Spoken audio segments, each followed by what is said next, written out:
Hello everyone. आज नवंबर 20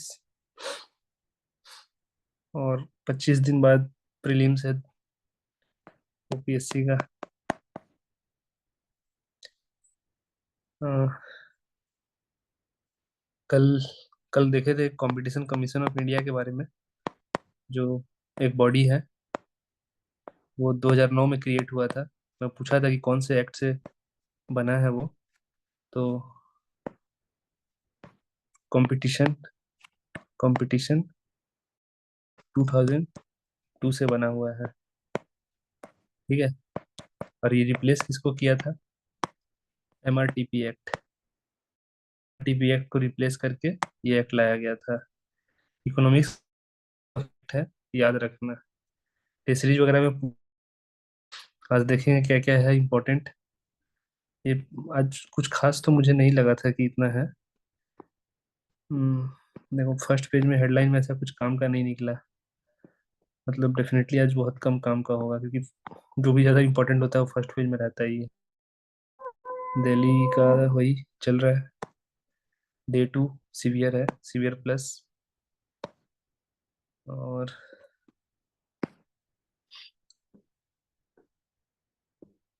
अभी election चल रहा है झारखंड और महाराष्ट्र का, तो उसका तो दो दो तीन दिन पे। हाँ, ये देखो अभी बोला था G20 और COP29 दोनों पैरेलली चल रहा है। G20 चल रहा है, COP29 कहाँ चल रहा है? अजरबैजान में। ये चल रहा है रियो में, और ये चल रहा है बाकू। ठीक है, अजरबैजान के बाकू कैपिटल जो है वो ब्राजील का रियो में चल रहा है G20 पैरेलली। ये हेडलाइन क्या बना है, देख रहे थे कि अब सबको एक्सपेक्टेशन था कि G20 का जो ग्रुपिंग्स है वो लोग कुछ सब्सटेंटिव डिस्कस करेगा क्लाइमेट चेंज के बारे में। लेकिन क्या मालूम चला कि ऐसा कुछ भी डिस्कस नहीं हुआ है G20 मीटिंग में क्लाइमेट को लेके। तो वही चीज यहाँ पे पॉइंट बनाया बनाया हुआ है कि वही फिर से फैक्ट देखो रिपीट हो रहा है। तुम अगर स्टार्टिंग के एक कुछ दिन अगर अच्छे से ध्यान दे लेते हो तो फैक्ट्स रिपीट होने लगेंगे ऑटोमेटिक, है ना। तो यहाँ पे देखो ये फिर से ये न्यू कम्युलेटिव क्वांटिटेटिव गोल जो है ये है। पता रखना कि ये फाइनेंस के बारे में बात कर रहा है, किसका? क्लाइमेट चेंज का। ठीक है, क्लाइमेट चेंज के फाइनेंस के बारे में बात कर रहा है, जिसमें 2025 के बाद से 2025 के बाद से कौन कितना पैसा कितना ये करेगा उसके बारे में डिस्कशन होना है। तो ये इसी बार होना था ये। ठीक है, अभी तक लेकिन कंक्लूड नहीं कर पा रहे ये लोग कि कितना कौन क्या देगा। अभी भी डिस्कशन कंक्लूड नहीं हुआ है। COP29 meeting is trying to finalise comprehensive agreement on climate finance. November 11 को बोला था कि इस बार का जो कॉप है वो बेसिकली फाइनेंस के ऊपर डील करने वाला है कि फाइनेंस कौन कितना देगा क्या। तो इसीलिए उस फाइनेंस वाला मैकेनिज्म का नाम क्या रखे थे ये लोग? न्यू क्यूमुलेटिव क्वांटिटेटिव गोल, है ना। तो उसी के ऊपर अभी तक कुछ भी फाइनलाइज नहीं हुआ है, और ना ही G20 कुछ इसमें हेल्प कर पाया। बस ये क्या बोला G20, क्या बोला? Iterated that need for rapidly scaling of climate fine. मतलब G20 भी इस चीज को एक्सेप्ट किया कि ये बहुत जरूरी है कि हमें जो पैसा है क्लाइमेट फाइनेंस के लिए बहुत तेजी से बढ़ाना होगा, नहीं तो लेट हो सकता है। कहाँ क्या करना है? Billion two trillion. जो अभी बिलियन का वाला बात चल रहा है, 100 बिलियन वाला बात, 100 बिलियन पर ईयर देने का जो अभी चल रहा था 2020 से, उसको बोल रहा है कि चेंज करके ट्रिलियन के आसपास देना पड़ेगा पर ईयर, तब जाके होगा बात। ये G20 डिक्लेरेशन ब्राजील में जो हुआ है वहां पे लोग डिस्कस किया है। और क्या है? और ये जो अभी डिस्कस हो रहा है क्या क्या, कि को कितना पैसा रहेगा, क्वांटम ऑफ द फाइनेंस, कौन कितना अमाउंट में देगा। ठीक। और कौन हु ऑल शुड कंट्रीब्यूट, और कौन कौन देगा। जैसे डेवलप्ड देगा, डेवलप्ड कंट्रीज देगा कि डेवलपिंग कंट्रीज देगा, कौन कितना देगा, उस सब के बारे में डिस्कस होना है। अल्टीमेटली फाइनेंस के बारे में ही बात हो रहा है कि कौन कितना पैसा देगा जो क्लाइमेट चेंज को हम लोग टैकल कर सकेंगे। ये था छोटा सा। हाँ, कल देखे थे ये फ्यूल फेज आउट का। ठीक है, फॉसिल फ्यूल फेज आउट वाला रियो में डिस्कस होने वाला था। तो इसमें एक और चीज देखे थे क्या? Fossil fuel non proliferation treaty कल ही देखे थे, जहाँ पे बोला जाता है कि जैसा न्यूक्लियर एनपीटी है, एक साइन किया हुआ था 1968 वाला है। ठीक है, 1968 में एक ट्रीटी साइन किया हुआ था। वैसा ही उसी लेवल पे बोला जा रहा था कि फॉसिल फ्यूल को फेज आउट करने के लिए भी एक ट्रीटी साइन कर लेते हैं, करेंगे कि मैंने फॉसिल फ्यूल को कमाना है फॉर फ्यूचर, फ्यूचर ये में क्लाइमेट चेंज को रोक सके 1.5 डिग्री सेल्सियस से ये होने में, क्रॉस करने में। तो उसी को रियो में ये चीज हटा दिया गया, ये चीज के बारे में फॉसिल फ्यूल फेज आउट के बारे में हटा हटा दिया गया है। और इसका जो डिस्कशन था फॉसिल फ्यूल फेज आउट का, इस साल लास्ट ईयर 2023 में, ठीक है, तो वहां पे एग्री मैंने इस बात पे एग्री किए थे कि ट्रांजिशन अभी करना है हमें फॉसिल फ्यूल से, मैंने फॉसिल फ्यूल को यूज यूज खत्म करना है धीरे धीरे उसका, ठीक है, रिन्यूएबल एनर्जी पे जाना है, रिन्यूएबल एनर्जी पे जाना है। कहाँ पे? COP 28 में, दुबई, लास्ट ईयर। और फेज आउट का बात इसलिए पॉसिबल नहीं है क्योंकि डेवलपिंग कंट्री कभी एक्सेप्ट ही नहीं करेंगे इस चीज को, फेज आउट का, ठीक है, तो यही चीज है। और ओपी CAPF में बताया था, CAPF इसी साल कोल फेज आउट को लेकर क्वेश्चन पूछा था कि कोल फेज आउट का बात क्या हुआ है, मैंने क्या पे मैंने, हाँ, एक्सेप्ट हुआ है या नहीं हुआ है, तो कोल फेज आउट का बात नहीं हुआ था, फेज डाउन का बात चला था, ठीक है। फेज डाउन का मतलब होता है कि कम करना है, फेज आउट का मतलब है कि पूरा एलिमिनेट करना है यूसेज को, मैंने और बिल्कुल भी यूज नहीं करना है। तो इंडिया बहुत हार्ड इंस्टेंस लिया था और इंडिया अपोज किया था इस फेज आउट वाले कीवर्ड को। इस पे बोला था इंडिया कि हाँ फेज आउट फेज डाउन करो चलेगा, ठीक है, लेकिन फेज आउट करने का बात मत करो। चीज यहाँ पे फिर फजल फ्यूल के बारे में है, क्योंकि लास्ट ईयर दुबई में जब हुआ था तो UAE खुद भी जो है वो ऑयल प्रोड्यूसिंग कंट्री है, तो खुद भी मैंने इस चीज को बोला था कि हाँ ऑयल को मैंने, ऑयल का यूसेज कम करने के लिए हमें फेज आउट का इनिशिएट करना चाहिए। रियो रियो यानी कि G20 वाला, G20 में इस बार पे कुछ भी मैंने इस पे डिक्लेरेशन नहीं हुआ है, जो कि रियो में कुछ भी डिस्कस नहीं हुआ इसके बारे में। तो अब बाकू में क्या होगा उसके ऊपर प्रेशर है कि बाकू में फेज आउट को लेके क्या डिस्कस होगा भगवान जाने, यानी कि COP 29 में, बाकू COP 29। और क्या है, आज न्यूज़ कुछ ज्यादा खास नहीं था। वकफ बिल तो बार बार सुन रहे होगे तुम, ये जुलाई से चला आ रहा है। वकफ, जो वकफ प्रॉपर्टी, ये कंट्रोल कौन करता है? माइनॉरिटी मुस्लिम का ये है, वो लोग अपना उसको कंट्रोल करते हैं। तो इसमें जो बिल आया हुआ है, बोन ऑफ कंटेंशन, अमेंड क्या किया है इस एक्ट जो ड्राफ्ट जो था, अमेंड, उसमें क्या चेंजेस ले आया है कि जो अब उसके जो हेड होंगे वकफ ये के, उसमें नन मुस्लिम को भी गवर्नमेंट इंट्रोड्यूस कर दिया है, नन मुस्लिम को भी इस करना है कि नन मुस्लिम को क्यों ये करा आप इंट्रोड्यूस, क्योंकि आर्टिकल आर्टिकल 25 तो रिलीजियस प्रोफेस का बात करता है, 26 अपना कोई भी ये को रिलीजियस ये को इंस्टीट्यूट को या फिर ऑर्गेनाइजेशन को मेंटेन कर सकता है, वही वही रिलीजियन है ना। तो आर्टिकल 26 के अगेंस्ट है कि गवर्नमेंट इंटरफेयर कर रहा है, ठीक है। तो फिर ऑपोजिशन इस कह रहा है कि ऑपोजिशन का स्टैंड यही है कि हम मैंने इंक्लूजन ऑफ नॉन मुस्लिम क्यों क्यों गलत है। तो एक एंगल दिया कि, एक एंगल क्या दिया कि मुस्लिम कैन बी, मैंने पूछ रहा है question, wondering whether Muslim can be member of governing boards of temple like Ram, कि अगर राम मंदिर का जो ट्रस्ट है क्या उसमें मुस्लिम को बनाया जा सकता है क्या किसी भी एंगल से? नहीं ना। तो फिर वाकफ जो है मुस्लिम का ये है, पर्सनल ये है, ठीक है, रिलीजियस मैटर है। ये भी ड्राफ्ट उसका ये है, उसके ऊपर अभी अमेंडमेंट बिल पास नहीं हुआ है। तो विंटर में भी, अभी विंटर सेशन होने वाला है अभी, तो उसमें भी कम ही चांस है कि उसको ये कर पाएंगे। एडिटोरियल में कुछ खास है नहीं, वो कि हाँ तुम यहाँ से पढ़ लो तुम्हारा ये वाला टॉपिक का कवर हो जाएगा। ये IR का है, नाइजर इंडिया कोऑपरेशन के, नाइजीरिया, मैप में देख लेना नाइजीरिया कहाँ पे है, क्योंकि मोदी जी अभी गए हुए हैं।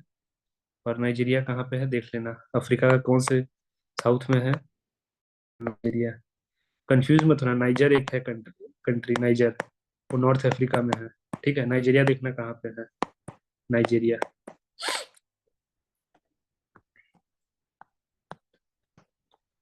और बाकी तो वर्ल्ड में अभी कुछ हो नहीं रहा है ज्यादा मार धाड़ के अलावा। मैंने ऐसा एक दिन नहीं मिस हुआ होगा जिस दिन ऐसा इस टाइप का फोटो नहीं आया होगा। कहीं ना कोई बॉम्ब गिरा ही रहा है। हाँ, इकोनॉमी में वही, मेटा डिसएग्री विद सीसीआई। ये ला कल देखे थे हम लोग, कंपटीशन कमीशन ऑफ इंडिया जो था, वो फाइन लगाया है किस पे, मेटा पे। किस लिए? कि वो कह रहा है कि प्राइवेट मैंने प्राइवेसी को ये कर रहा है, प्राइवेसी ब्रीच कर रहा है ये लोग। डाटा अपने जितना भी, जैसे फेसबुक के जो डाटा का बिना यूजर्स के पूछे व्हाट्सएप का ये करके व्हाट्सएप के साथ शेयर कर रहा है, या फिर व्हाट्सएप जो डाटा कलेक्शन कर रहा है वो किसी और को इसका मेटा का ही जो भी मैंने ग्रुप में है, तो इसके लिए सीसीआई फाइन लगाया है। अब फाइन ट्रिब्यूनल में, ठीक है, नेशनल एपीलेट ट्रिब्यूनल में इसको लगाया है अपील। क्या जाएगा, सीसीआई हमेशा इन न्यूज में रहता है, CCI competition commission of India. ठीक है, ये मोनोपोली को रेस्ट्रिक्ट करने के लिए लाया गया है, कि कोई मोनोपोली ना क्रिएट कर ले, उसके लिए लाया गया है। अच्छा, ये थोड़ा सा देख लो तुमको, सेबी, मतलब ये तो बहुत टफ हो जाएगा तुम्हारे लिए, क्योंकि ये बेसिकली ये इकोनॉमी का स्टॉक एक्सचेंज वाला जो टॉपिक है, या फिर ऐसा मान लो कैपिटल मार्केट में भी डेरिवेटिव, डेरिवेटिव जो होते हैं। एक सेकंड, थोड़ा सा मैं आइडिया दे देता हूँ। Sorry, capital money and capital market. हम्म देखो, आइडिया दे देता हूँ कि ये जो पहले तो कैपिटल मार्केट के अंडर में, कैपिटल मार्केट के अंदर में कैपिटल मार्केट के अंदर में इक्विटी मार्केट आता है, डेब्ट आता है। तो इक्विटी के अंदर में प्राइमरी मार्केट, सेकेंडरी मार्केट और डेरिवेटिव मार्केट। डेरिवेटिव के अंदर में जो चेंजेस किया है सेबी, ठीक है, डेरिवेटिव वाले मार्केट में ये क्या है, कितना है उतना तो नहीं बताऊंगा, बस खाली एक आइडिया देने के लिए कि कैपिटल मार्केट में सब काउंट होता है। यहाँ पे आईपीओ, एफपीओ, प्राइवेट प्लेसमेंट में बॉन्ड और ये आता है डिबेंचर, है ना। तो अब इसमें चेंजेस लाया है फॉरवर्ड, फ्यूचर एंड ऑप्शंस वाले कॉल में, ये दोनों में चेंजेस लाया है। कौन? सेबी। क्यों लाया है? क्योंकि सेबी इसका रेगुलेशन करता है, इसका रेगुलेशन सेबी नहीं करता है। ये स्टॉक एक्सचेंज में नहीं आता है, ये स्टॉक एक्सचेंज के अंदर में नहीं काउंट होता है ये। ठीक है, ये मैंने out of the stock exchange वाला डील होते रहता है ये। और ये होता है कहाँ? सेबी के अंदर। क्यों किया है? अब है ये इस बार के लिए इम्पोर्टेंट, बड़ा इशू हो गया, सर का दर्द हो गया है सेबी का। रिटेल इन्वेस्टर जो भी, जैसे कोई मिडिल क्लास का जो भी इंडिविजुअल है, सब बोल रहे हैं कि स्टॉक मार्केट में पैसा लगा रहा हूँ, स्टॉक मार्केट में पैसा लगा रहा हूँ, और आइडिया कुछ खास है नहीं, सब यूट्यूब और टेलीग्राम देख के पैसा इन्वेस्ट किए जा रहे हैं। हम लोग को ये दोनों के बारे में हल्का सा खाली बता दे रहा हूँ क्या क्या है।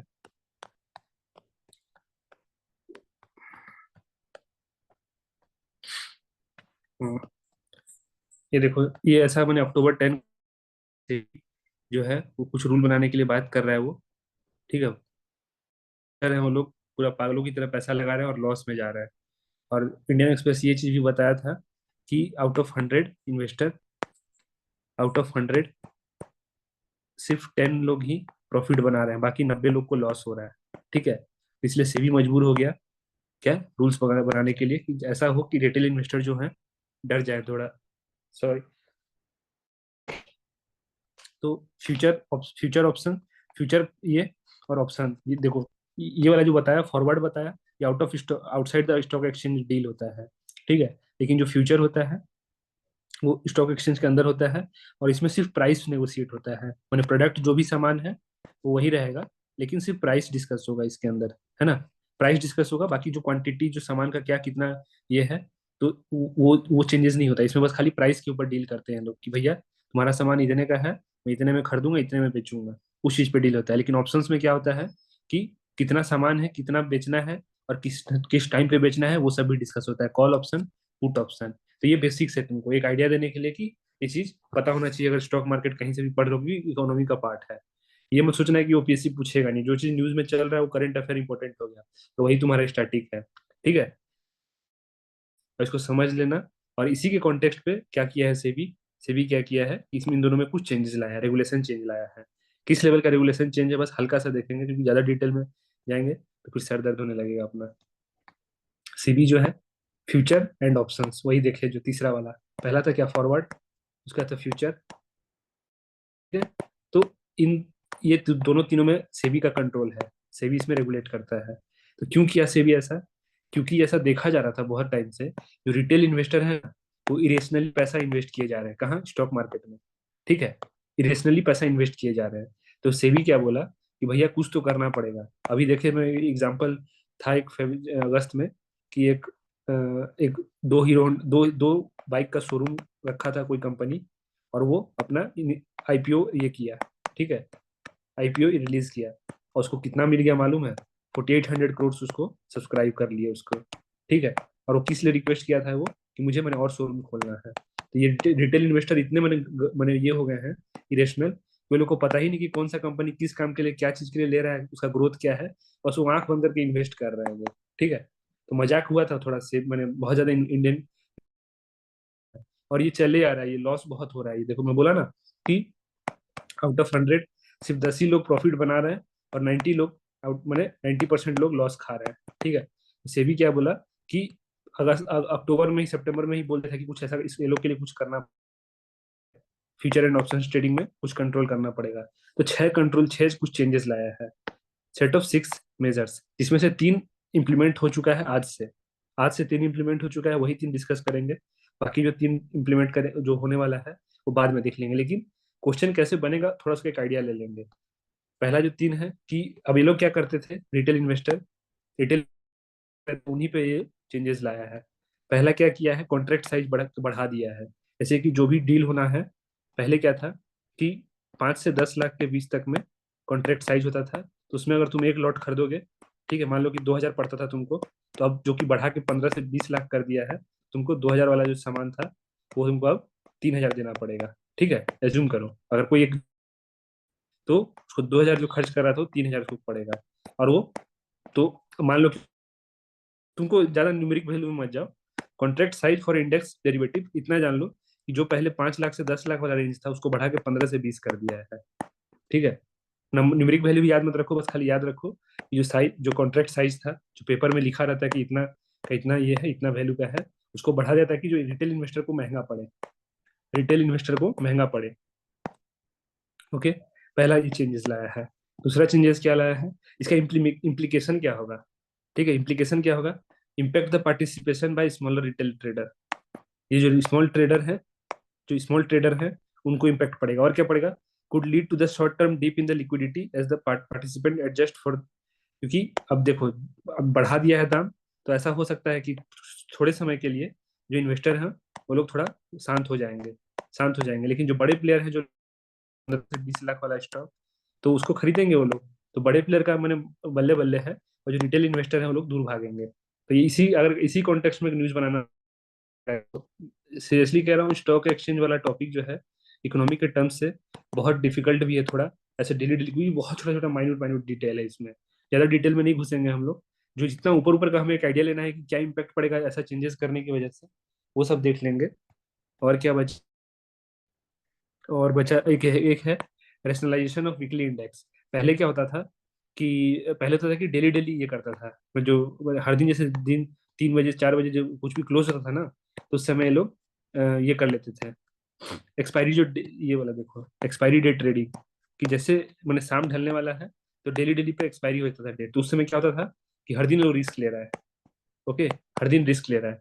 तो क्या किया, सेबी क्या किया है, कि अब डेली डेली नहीं करके वीकली एक बार बोल दिया है कि जो भी हो, नेशनल स्टॉक एक्सचेंज हो या बॉम्बे स्टॉक एक्सचेंज हो, बोला है कि आप लोग अपने हिसाब से एक एक कोई चूज कर लीजिए डे, और आप वीकली एक बार एक्सपायरी डेट रखेंगे, उस दिन आपका ट्रेड जो है, फ्यूचर एंड ऑप्शन ट्रेडिंग का जो तुम्हारा ये है वो क्लोज होना है। कोई एक दिन चूज कर लिए, पहले जो एनएससी का जो था वो थर्सडे चूज करता है, या थर्सडे या फ्राइडे, वेडनेसडे चूज करता है। तो ये दोनों को एक एक बोल दिया है कि आप दोनों जो है कोई एक चूज कर लीजिए, और उस डे पे आप एक्सपायरी का, क्योंकि होता क्या है ना, कि जिस दिन क्लोज होने वाला रहता है ना, उस दिन सब इरेशनली पैसा खर्च करने लगता है, एक्सपेरिमेंट करने लगता है कि यार रस, मैंने एकदम रश टाइप में कर देता है यहाँ पे। Due to this there is hyper active trading in index options. जो एक्सपायरी डे जैसे आता है ना, तो लोग हाइपर ट्रेडिंग टाइप से, मैंने नॉलेज होता नहीं है, सब यूट्यूब से और टेलीग्राम वगैरह से देख दिखा के बैठे रहते हैं सब, सबको लगता है कि दाम बढ़ेगा बढ़ेगा, प्रॉफिट होगा होगा, और लॉस कर लेते हैं।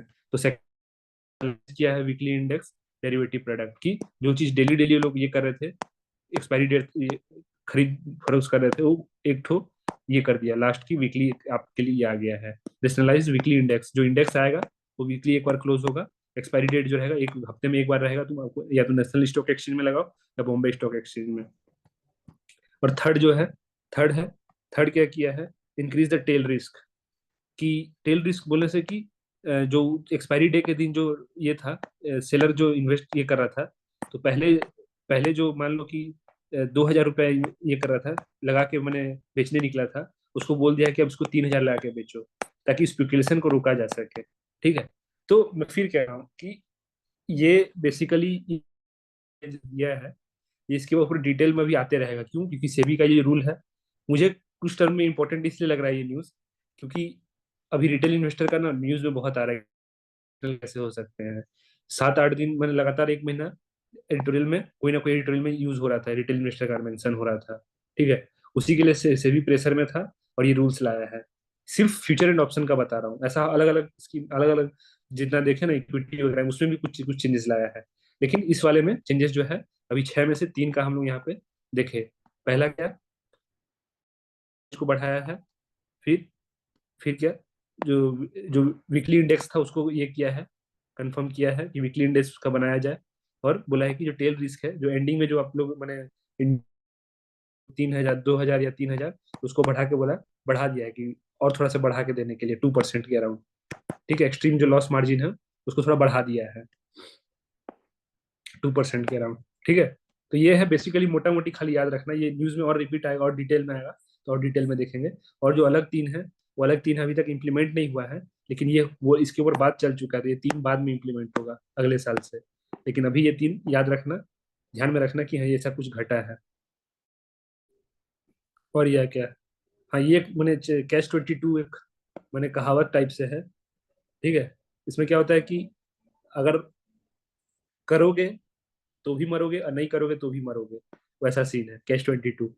इसमें वही बोल रहा है कि China, if China does not reduces its emission quickly, अगर चाइना अपना एमिशन, क्योंकि चाइना लार्जेस्ट प्रोड्यूसर है CO2 एमिशन का, China does not reduces its 1.5 degree threshold are likely to be missed, माने 1.5 डिग्री जो है वो मिस कर जाएंगे हम लोग। But if it does supplies of renewable energy, अगर वो मान लेते हैं कि अगर वो इमिशन कर लिया रिड्यूस, तो ये होगा क्या इसकी वजह, इसके ये में अल्टरनेट में, कि वो ये डिसरप्ट कर देगा क्या, सप्लाई चेन, किस चीज का सप्लाई चेन, एनर्जी। क्यों? क्योंकि देखो चाइना जो है वो प्रोडक्शन करता है रिन्यूएबल एनर्जी मटेरियल का। ठीक है, उसके पास चिप्स वगैरह है, उसके पास सब कुछ है, सप्लाई चेन में बहुत वो पावरफुल है वो। तो अगर वो इमिशन रिड्यूस कर दिया वो, ठीक है, इमिशन रिड्यूस नहीं किया तो 1.5 डिग्री तक नहीं पहुंच पाएंगे हम लोग, जो टारगेट लिए हैं।